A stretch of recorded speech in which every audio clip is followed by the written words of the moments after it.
டேய் மாப்ள, என்னடா யோசிச்சுட்டு இருக்க?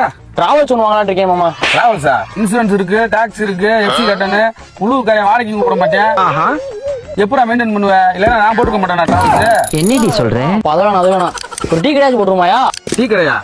10 ரூபா டீ விக்குன்னு சொல்லிட்டு அவன் பால் பாக்கெட் வாங்கிட்டு போய் வீட்லயே டீ போட்டு குடிச்சுட்டு இருக்கான்டா. இல்லன்னா எனக்கு டீ கடை போட தெரியாதா? என்ன சொல்றான் பாருங்க. அது வேணாம். மிசாடிக்கா திருப்பூர் யூனிவர்சிட்டி போய் கம்மியான ட்ரெஸ் எடுத்து வந்தியா? சரி, ஜவுளி கடை போட்டுருமா? அப்பல நம்ம ஊருக்காரங்க திருப்பூர்லயே கூட போய் ட்ரெஸ் எடுப்பாங்க, நம்மகிட்ட எடுக்க மாட்டாங்க. இல்லன்னா நான் ஜவுளி கடை போட்டுக்க மாட்டேன்னா? நான் அப்படியே ஷாக் உண்மைதாயா? அப்பனா பிச்சை தான் எடுக்கணும். பிச்சை எடுக்கணுமா? பிச்சை எடுக்கிறத சாதாரண விஷயம் நினைச்சுக்கிட்டு இருக்கியா? அம்மா அப்பான்னு கத்தனே 1 ரூபா வாங்குறதுக்கு 1 மணி நேரமா நிக்கணும். இல்லன்னா நான் பிச்சை எடுக்க மாட்டேனா?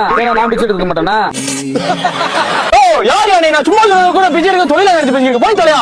மனுஷன் எதையாவது பண்ணி முன்னுக்கு வரலாம்னு பார்த்தா இவன் இமானி ஆளுனா இவங்களும் தொழில் பண்ண மாட்டாங்க, நம்மளையும் பண்ண விட மாட்டாங்க. அதாவது உங்களுக்கு புரிஞ்ச தொழில பண்ணுங்க, அவ்வளவுதான். எவன் சொல்றது கேட்காதீங்க. போறேன்.